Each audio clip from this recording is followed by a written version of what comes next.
ചെങ്ങന്നൂരും കൊട്ടാരക്കരയും. പിന്നെ വേറൊരു കാര്യം കൂടി പറയട്ടെ, KPCC ഓഫീസിന് മുന്നിൽ ആഘോഷം തുടങ്ങിയിട്ടുണ്ട്. പക്ഷേ പ്രവർത്തകരുടെ കയ്യിലൊക്കെ KC വേണുഗോപാലിന്റെ ചിത്രമാണ്.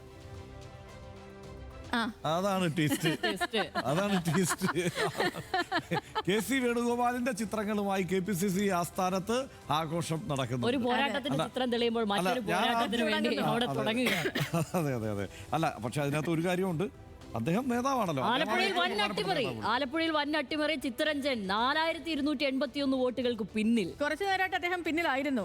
ആലപ്പുഴയിൽ ചിത്തരഞ്ജൻ. അഹമ്മദ് ദേവർഗോവിൽ 3452 വോട്ടിന് പിന്നിലാണ്. സച്ചിൻ ദേവ് ബാലുശ്ശേരിയിൽ പിന്നിലാണ് കേട്ടോ. തിരുവമ്പാടിയിലെ ലിൻഡോയ്ക്കും ഇപ്പോഴും മുന്നിൽ കയറാൻ കഴിഞ്ഞിട്ടില്ല. 2706 വോട്ടിന് ലിൻഡോ ഇപ്പോഴും പിന്നിലാണ്. ഉദുമയിൽ UDF-ന്റെ മുന്നേറ്റം 7216 വോട്ടിന്റെ ലീഡ് ഉദുമയിൽ ഉണ്ടായിരിക്കുന്നു എന്നുള്ളതാണ്.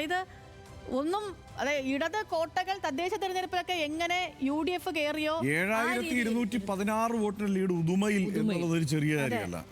അതായത് LDF-ന്റെ, അതായത് ഞാൻ പറഞ്ഞില്ലേ, CPIM-ന്റെ അണികൾ, CPIM-ന് ചിഹ്നം മാത്രം നോക്കി വോട്ട് ചെയ്തിരുന്നവർ അവർ ഇത്തവണ തിരിഞ്ഞു കുത്തിയിരിക്കുന്നു എന്നൊരു സംശയമില്ല. അതാണ് അവർക്ക് തിരുത്താനേറെയുണ്ട് എന്ന് പറയുകയാണ് പാർട്ടിയോട് എന്നാണ് എനിക്ക് തോന്നുന്നത്. ഇത് പാർട്ടിയോടാണ് ഇവർ അവർക്ക് പറയാനുള്ളത്. ആലപ്പുഴയിൽ നിലവിൽ AD തോമസ് AD തോമസ് എനിക്ക് തോന്നുന്നു ഏറ്റവും പ്രായം കുറഞ്ഞ സ്ഥാനാർത്ഥി AD തോമസ് ആയിരുന്നില്ലേ?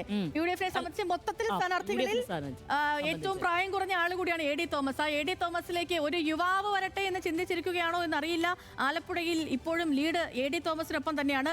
കൊല്ലത്ത്, ഇടതുകോട്ടയായ കൊല്ലത്ത് 8 മണ്ഡലങ്ങളിലാണ് UDF-ന്റെ മുന്നേറ്റം. കഴിഞ്ഞ ഉടൻ 2021 മന്ത്രിയെ അട്ടിമറിച്ച് കുണ്ടറയും കരുനാഗപ്പള്ളിയും ഒക്കെ സ്വന്തമാക്കിയെങ്കിൽ ഇപ്പോൾ അങ്ങനെയല്ല. കുണ്ടറയും കരുനാഗപ്പള്ളിയും മാത്രമല്ല, 8 ഇടങ്ങളിൽ UDF മുന്നേറുന്ന കാഴ്ചകൾ കാണുന്നു. കൊല്ലത്ത്, ഇടതുകോട്ടയിൽ 8 ഇടങ്ങളിൽ UDF-ന്റെ മുന്നേറ്റം.